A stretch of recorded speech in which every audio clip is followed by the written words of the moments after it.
আজকে আমি সবজি দিয়ে সবজি পোলাও রান্না করব। আপনারা সম্পূর্ণ ভিডিওটা দেখতে থাকুন এবং আমার পাশে থাকুন। হ্যালো, আসসালামু আলাইকুম। কেমন আছেন সবাই? আশা করি সবাই ভালো আছেন। আলহামদুলিল্লাহ আমি ভালো আছি। আমার এই ভিডিও যদি আপনাদের ভালো লাগে লাইক দিবেন, শেয়ার করবেন এবং আমাকে ফলো করবেন। আর ইউটিউব থেকে দেখলে সাবস্ক্রাইব করবেন। দেখুন কতটা ইয়ামি হয়েছে, খুব সহজে ঝটপট বিভিন্ন রকমের তরকারি দিয়ে বাচ্চাদের জন্য। বাচ্চারা সবজি খেতে না চাইলে এভাবে খুব সহজে আমার মতো রান্না করে দিতে পারবে। এবার যাব মূল রেসিপিতে। সবজির পোলাও রান্না করার জন্য আমি চিনি গুঁড়া চাল 1 কেজি ধুয়ে পরিষ্কার করে পানি ঝরিয়ে নিয়েছি। এখানে সবজি নিয়েছি, গাজর এরকম করে সাইজ করে কেটে নিয়েছি, সিমগুলো এরকম কেটে ধুয়ে পরিষ্কার করে কেটে নিয়েছি। এখানে কিছু ফুলকপি নিয়েছি, এটা আমার ফ্রোজেন ছিল ফ্রিজে। মটরশুঁটি নিয়েছি, এটাও ফ্রোজেন ছিল, 1 কাপ নিয়েছি। রান্না করার জন্য চুলায় একটা পাতিল বসিয়ে দিয়েছি। এবার রান্না রেগুলার তেল দিয়ে দিচ্ছি। এবার তেল গরম হয়ে আসলে গাজর আর সিমগুলো আমি আগে এবার এখানে দিয়ে দিচ্ছি পরিমাণ মতো লবণ। একটু বেঁধে দিব, গাজর একটু শক্ত থাকে তাই আগে গাজর আর সিমগুলো বেঁধে নিচ্ছি। এবার আমি দিয়ে দিচ্ছি একটু বেজে ফুলকপিগুলো, এগুলো ফ্রোজেন ছিল, এগুলো আমি একটু বাট দিয়ে ফ্রোজন করে রেখেছিলাম। আপনারা যে কোনো সবজি এখানে দিতে পারেন।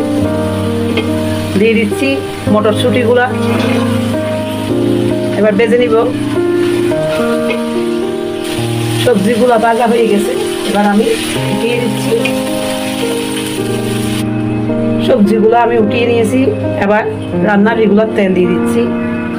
তেল গরম হয়ে আসলে 4টা তেজপাতা দিয়ে দিচ্ছি, 4টা এলাচ, 4 টুকরা দালচিনি, 1টা কালো এলাচ আর লবঙ্গ 4টা। এবার একটু বেজে চালগুলো আমি দিয়ে দিচ্ছি। এবার দিয়ে দিচ্ছি 1 টেবিল চামচ রসুন বাটা আর আদা বাটা 1 টেবিল চামচ।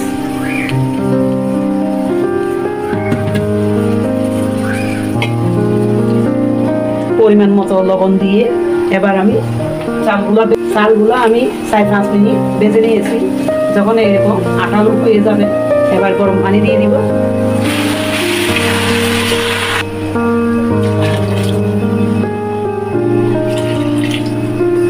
আমি 5 কাপ পানি দিয়েছি 1 কেজি চালের জন্য। আপনারা আপনাদের পছন্দ মতো দিবেন। এই যে এরকমই দিয়েছি। এবার ঢাকনা দিয়ে দিচ্ছি।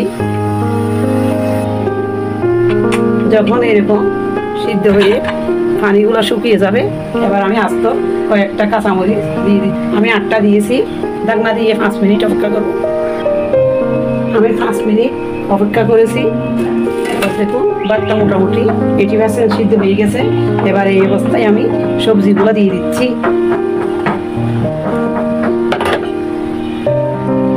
এবার একটু উল্টে ভাতগুলো রান্না করে দিব। এবার দিয়ে দিচ্ছি কিছু কিশমিশ, যেহেতু আমার ছেলে রাখাবে এই জন্য আমি কিশমিশ দিয়ে দিয়েছি। আর যারা মিষ্টি খেতে পছন্দ করেন না তারা একটু স্কিপ করবে। এবার দিয়ে দিব 1 টেবিল চামচ ঘি। বাচ্চারা সবজি খেতে পছন্দ করে তাদের জন্য এইভাবে সবজি পোলাও রান্না করে দিলে ওরা খুব সহজে খেয়ে নিবে। আমি 1 টেবিল চামচ ঘি দিয়ে দিয়েছি। এবার দিব পেঁয়াজের বেরেস্তা।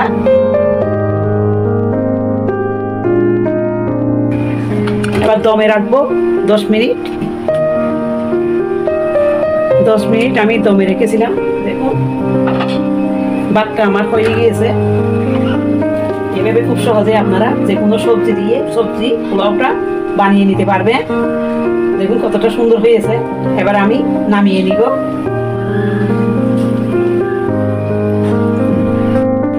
দেখুন আমি একটা সার্ভিং ডিশে সবজি পোলাওটা নিয়ে নিয়েছি। দেখতে কত লোভনীয় হয়েছে। কিছু পেঁয়াজের বেরেস্তা আমি এখানে উপর থেকে দিয়ে দিচ্ছি দেখার সৌন্দর্যের জন্য।